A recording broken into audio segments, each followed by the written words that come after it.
আসসালামু আলাইকুম।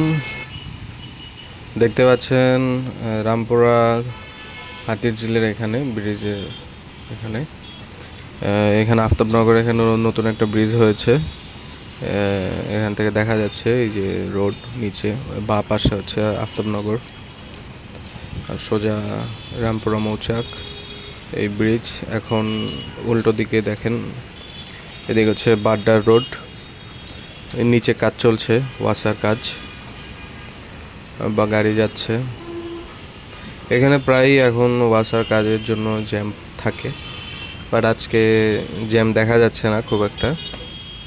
আর এখানে আর ওই ডান পাশে এখানে ইস্ট ওয়েস্ট ইউনিভার্সিটি, ওই যে দেখা যাচ্ছে ইস্ট ওয়েস্ট ইউনিভার্সিটি। এখানে এখনো অনেক খালি জায়গা আছে, এই যে এখানে খালি জায়গা অনেক ইস্ট ওয়েস্টের পাশে। এখানে কিছুই হয় না, মানুষজন কিছু থাকে আর হচ্ছে একটা বাজার আছে, ওই যে ওইখানে মাছের বাজার, মুরগির বাজার। ওকে, আল্লাহ হাফেজ।